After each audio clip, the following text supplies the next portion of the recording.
800 light-years away, there's an unseen antimatter factory churning out high-energy positrons. Tiny particles of antimatter that are streaming through the cosmos and colliding with our planet. For much of history, we didn't know this strange source existed. Most of the positrons bombarding us went completely undetected, instead getting absorbed in our planet's atmosphere. It wasn't until we started looking from beyond the bounds of our planet that we noticed them. In 2011, NASA's Alpha Magnetic Spectrometer, a state-of-the-art particle detector some 200 miles up aboard the International Space Station, was switched on. What did it find? You guessed it, positrons. The presence of these subatomic particles was to be expected, but not in the numbers they were finding. Such was the sheer volume of positrons being detected that the usual sources like natural radioactive decay and cosmic rays no longer offered a sufficient explanation. So, where were they coming from? We've only recently been able to trace the culprit of this cosmic antimatter shower, and it all comes down to another high-energy discovery, a strange gamma-ray haze named Geminga, first identified in the 1970s. What is this mysterious source of gamma radiation, and what does it have to do with the unusual abundance of high-energy positrons hitting our planet? I'm Alex McColgan, and you're watching Astrum. Join me today as we tune into the enigmatic frequency of Geminga, whose gamma radiation has lit up the world of astrophysics for decades. Up in our night sky, nestled in the Gemini constellation in the northern celestial hemisphere, there is something peculiar going on. In 1972, NASA's Small Astronomy Satellite 2, or SAS-2, identified an unknown source of gamma radiation, but with the technology available at the time, the best it could do was trace its origin to this wider region of our Milky Way, so the radiation's ultimate source remained hidden among the stars for decades. Nevertheless, it was given a name, Geminga, as coined in 1976, by Italian physicist Giovanni Bignami, who would dedicate his career to studying it. It's a play on words, a combination of Gemini, the region where it's located, and gamma, the type of radiation it emits. Geminga is also a pun in Bignami's Milanese dialect, meaning it is not there, a fitting name for a gamma-ray haze with an unknown origin. It wasn't until 1983 when Bignami and his team finally had their big break. They managed to identify a weak X-ray signal from Geminga using the Einstein X-ray satellite. This meant although its exact position remained unknown, they could narrow down their search area and were getting closer to uncovering Geminga's hiding place. But it didn't answer the big question, what is it? As astronomers could still only offer vague guesses about the true nature of the source. And that was until 1991, when they had another lucky break. Two separate missions identified radiation coming from Geminga, and they weren't constant signals, but pulses. The first of these discoveries was made with a German-built X-ray telescope known as ROSAT, short for Röntgensatellit, named after the German word for X-rays. ROSAT was the first to identify pulses in the X-ray signal coming from Geminga, and soon after they were also confirmed in the gamma wavelengths by the Energetic Gamma Ray Experiment Telescope, or EGRET, a telescope aboard NASA's Compton Gamma Ray Observatory satellite. Not only did these complementary observations demonstrate that the X-rays and the gamma rays were both coming from Geminga, but for the first time they revealed what Geminga was, with a period of 0.237 seconds, flashing as it spins around its axis a little more than 4 Hz, or 4 times per second. Geminga behaved like a pulsar. A pulsar is a type of neutron star that spins rapidly, emitting beams of radiation that sweep across space like a cosmic lighthouse. From across the galaxy, most pulsars appear to flash in radio waves anywhere from a few times a minute to as fast as 700 times per second. And at this point in the early 90s, they were incredibly rare. You see, before ROSAT and EGRET, only 2 other high-energy gamma-ray pulsars had ever been identified, the Crab and Vela pulsars. And Crab and Vela were different to Geminga in a couple of key ways. First, in addition to gamma rays, both of these pulsars also produced radio waves and were therefore visible using radio telescopes. So if Geminga was a pulsar, then it would be the first discovery of one that was apparently radio silent, only emitting enough radiation to be seen in the gamma and X-ray wavelengths. And second, Crab and Vela are surrounded by their respective nebulae remnants from when they were created from supernova explosions. But Geminga's nebula was conspicuous by its absence. So why Is Geminga, this powerful source of gamma rays, so good at hiding from our radio telescopes? Where is its nebula? Or could it be a different type of object altogether? Well, the answer to the first question is in part because we hadn't been listening properly due to the limitations of the available technology and due to our understanding of the radio emissions of such stellar remnants. You see, while radio pulsars can emit radio waves across a wide bandwidth from as low as 17 megahertz to above 87 gigahertz, around half of the radio spectrum, not all of these frequencies travel well through space. Even though we've known since the 1970s that radio pulsars often peak between 100 to 200 megahertz, where they are intrinsically brightest. Things like the interstellar medium, background sky temperature, and effects from the ionosphere mean that lower frequencies are dampened as they make their way across space, resulting in very weak signals that are more difficult to detect. Because those radio signals are so weak, most radio telescopes hadn't been looking for them, instead confining themselves to searching for signals between 430 and 1600 megahertz. This would have been fine had Geminga behaved as expected for one of its kind. Since it did not, it took until 1997 for scientists to realize what was happening. 3 independent observations from the Pushchino Radio Astronomy Observatory were able to identify extremely weak pulses from Geminga using a sensitive transit antenna. The faint radio pulses came in around 100 megahertz, which explains why previous radio searches for Geminga had come up silent. Turns out Geminga wasn't truly hiding and had been sending us signals. We just weren't listening correctly. That same year, a team led by the late astronomer Janusz Gill theorized that another reason Geminga had appeared to be radio silent may be its magnetic field. Models showed that the radio waves may be absorbed or refracted within the pulsar's magnetosphere, leaving only weak pulses around 100 megahertz to be detectable. Confirming Geminga was a pulsar, and specifically a gamma-ray pulsar, was a big deal. In fact, 99% of its output is in the gamma range, making it one of the brightest gamma-ray sources in our entire galaxy. It is, as it turns out, all that's left after a star, several times more massive than our Sun, exploded about 350,000 years ago. But its relative radio silence and its apparent lack of a nebula weren't the only unusual things about this pulsar.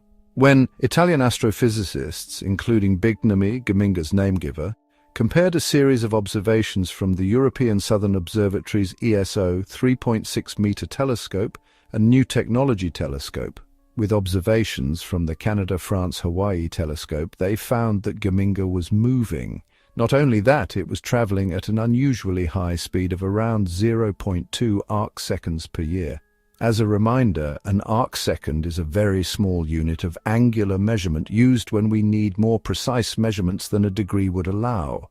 Within each arc degree there are 60 arc-minutes, and within each arc-minute are 60 arc-seconds. These arc-seconds are a common unit used in astronomy to talk about the movement of objects across the sky from our perspective on Earth. If you were to draw a circle around the orbit of the Moon around the Earth, there would be 360 degrees around that circular path. So at any given time of day or night, assuming nothing is blocking your view of the horizon, you can see about 180 degrees of the sky, and from the horizon to the zenith, the top of the sky is 90 degrees. If you hold out your little finger at arm's length and close one eye, the tip of your little finger covers about 1 degree of the sky, roughly. Next time you're outside on a clear night, try this and see if your little finger can cover the moon. It should, because the moon takes up only about half of a degree, or about 31 arc-minutes in the night sky. Geminga, traveling 0.2 arc-seconds across our sky each year, may not sound like a lot, but from our perspective on Earth, the typical star only moves a few thousandths of an arc-second per year.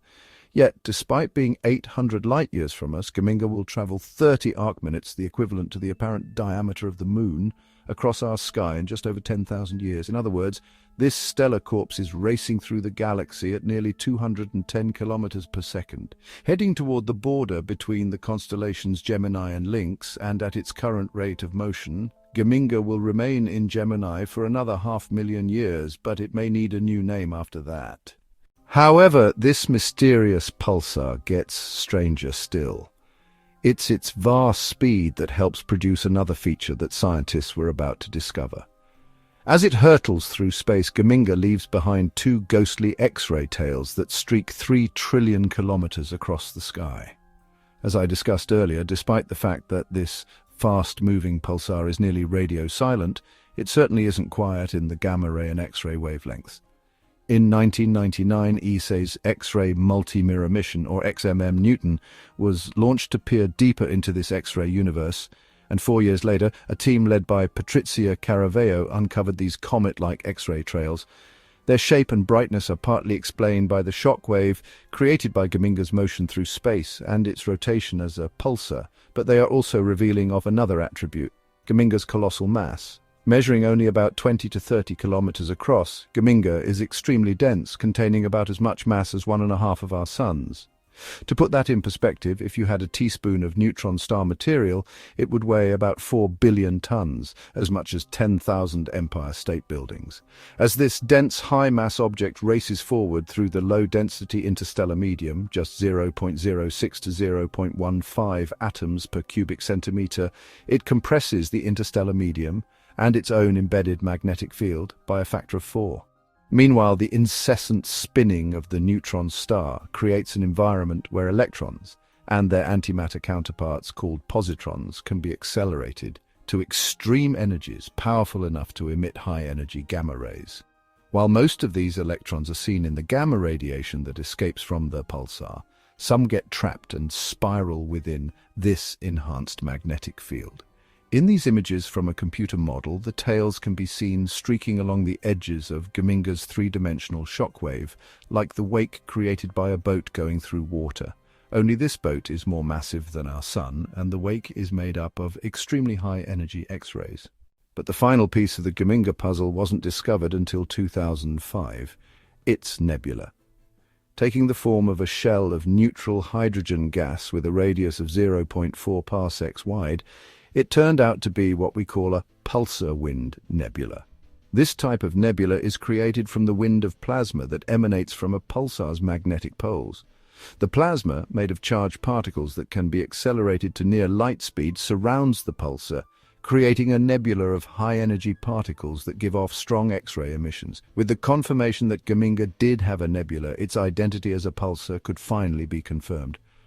But Chandra went even further. In addition to imaging Geminga, Chandra also looked at a second pulsar called B0355+54, and by comparing the two, astronomers uncovered another possible explanation for the absence of radio pulses from Geminga. On the surface, these pulses seem quite similar. They are both about 500,000 years old, and they spin about 4 or 5 times per second. However, as you know, Geminga is seen primarily in gamma-ray pulses with no bright radio emissions. By contrast, the other pulsar, which I'll refer to as Pulsar B, is not seen in gamma rays and instead is one of the brightest known radio pulsars. How could these two pulsars be so similar yet so vastly different in how we see them? The answer may be as simple as how each of these pulsars are oriented relative to our observation from Earth. Astronomers believe that these images of Geminga and Pulsar B have revealed their spin axes and uncovered a reason for why radio and gamma-ray pulses may be present or absent on different pulsars. Like our own magnetic field around Earth, both of these pulsars have magnetic poles close to their spin poles. These poles are where the beams of pulsing radio emissions come from. You could try to model this if you skewer a little foam ball right down the middle. The foam ball is a pulsar, and the radio beams coming from the poles are represented by the wooden skewer coming out both ends. If you spin the ball around the skewer like a spin axis, you create an equator around the middle. To illustrate the gamma-ray source along the spin equator, called the torus, you could cut a hole in a paper plate and squeeze it over the foam ball. Now you've got yourself a disk of gamma rays beaming out from the equator in every direction. With Geminga, the edge of the paper plate is pointing towards us, meaning the gamma rays are heading to Earth. But for Pulsar B, its relative position to us is at a different angle, as if looking at the flat surface of the plate. The gamma rays are moving perpendicular to our line of sight, therefore missing Earth. Let's look again at the two Chandra images of Geminga on the left and Pulsar B on the right, along with artist illustrations of what astronomers believe the pulsar wind nebulas look like for each of these. In the image of Pulsar B, the long trailing blue tails represent the radio jets emanating from its poles and the skewer coming out of both ends. Only instead of being straight, like a wooden skewer, Pulsar B is moving so fast through space that these jets appear bent backward, trailing behind as the pulsar moves through space. Now, look at the image of Geminga. Here, the long twin tails on either side of the image are the radio jets, trailing behind as it too rushes through space. But this time, instead of pointing almost directly toward and away from our vantage point on Earth, these jets appear to be pointing off to the sides, not aimed at Earth. So when astronomers look at Geminga, they see powerful gamma-ray emissions from the spin equator, but the radio jets point to the sides and remain unseen. And when they look at Pulsar B, the opposite happens. The radio jets are pointed almost straight toward our planet, while the gamma-ray source at the equator is missing Earth. Sometimes the most simple explanation is the correct one. And that finally brings us back to the decades-long mystery of an unusual abundance of antimatter bombarding our planet. For more than a decade, a particle detector called the Alpha Magnetic Spectrometer, or AMS-02, has been attached to the International Space Station, collecting information on antimatter, dark matter, and cosmic ray sources.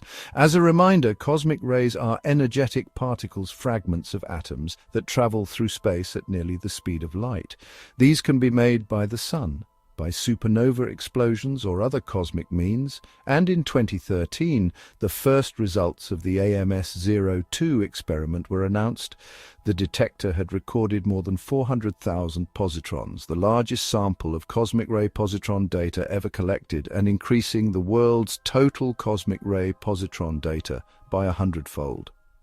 For years, many astronomers and physicists hoped that this excess antimatter may be the byproduct of dark matter annihilation, offering possible clues about this mysterious substance. After all, dark matter could make up around 27% of the cosmos, and yet we still don't know what it is. Like regular matter, dark matter holds mass and takes up space, but it doesn't seem to absorb, reflect, or interact with light, at least not in a way we can detect. Some theorize that dark matter may be made of yet unidentified types of particles. Whatever it is, scientists had high hopes that the overabundance of antimatter being detected aboard the ISS may hold clues about dark matter's true nature. Unfortunately, they've been left disappointed. The more scientists dig into the data, the clearer it's becoming. The most likely source of these positrons may actually be pulsars. Astrophysicists had long suspected this, but until 2017 there simply wasn't proof. It was the high-altitude Water-Cherenkov Gamma-Ray Observatory HAWK that finally added evidence to this hypothesis. A small halo of gamma radiation was identified surrounding Geminga with trillions of times more energy than is visible to our eyes, from 5 to 40 trillion electron volts, the sort of radiation usually produced by positrons. This was the first real observational evidence pointing to a pulsar as a potential source. Pulsars naturally surround themselves with a haze of both electrons and their positron counterparts as a result of the star's intense magnetic field. This intense magnetic field pulls particles from the pulsar's surface and accelerates them to near the speed of light. Scientists think that these accelerated positrons and electrons are then colliding with starlight, boosting the light to higher energies, which then radiates as the gamma-ray halo observed.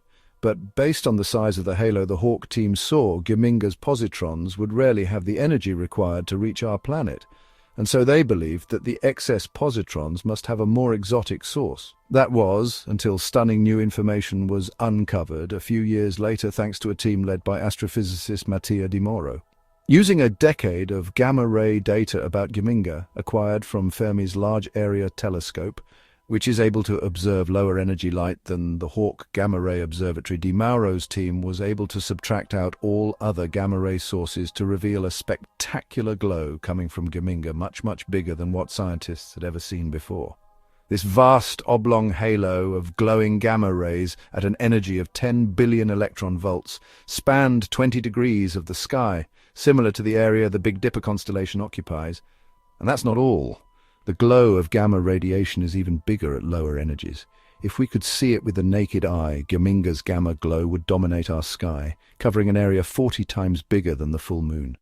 With this new information, astrophysicists found that the size of Geminga's halo meant this one pulsar alone could be responsible for as much as 20% of the excess positrons detected near Earth.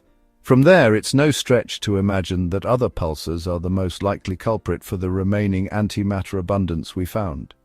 This explanation may not have solved the mystery of dark matter, but it is certainly a magnificent revelation. It was Jocelyn Bell Burnell who discovered the first pulsar in 1967, back when people thought that those regular signals could be the work of extraterrestrial life. In the nearly 60 years that have passed since, we have found thousands of pulsars, and our understanding of these neutron stars has grown with everyone. And since Geminga was identified as only the third known gamma-ray pulsar in 1991, we've now spotted over 300, thanks to NASA's Fermi mission. But given Geminga's track record of defying expectations and furthering science, I like to think that this particular pulsar has more secrets still to reveal. Solving the mystery of pulsars like Geminga can't be done without the right knowledge. Mathematics, the physics of light, engineering know-how. These types of skills are vital to any would-be solver of the unknown. But sometimes getting proficient in STEM subjects like these can feel a little daunting, particularly if you're feeling a bit rusty. But don't worry, you just need the right teacher, like the sponsor of today's video, Brilliant. Brilliant is an excellent online learning platform with thousands of visual and interactive lessons in math, science, programming, data analysis, and AI. I really enjoy its engaging UI and accessible structure, like this one on finding unknowns using equations. Brilliant keeps you thinking with interactive questions and then helps you really understand the answers. It's proven to be 6 times more effective at helping you master something than just watching lecture videos, with courses written by award-winning teachers, researchers, and professionals from Stanford, MIT, and other institutions. Brilliant's interactive approach makes complex concepts intuitive and accessible.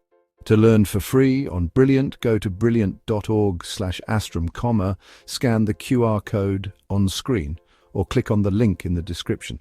Brilliant's also given our viewers 20% off an annual premium subscription, which gives you unlimited daily access to all it has to offer. Start your learning journey today with Brilliant.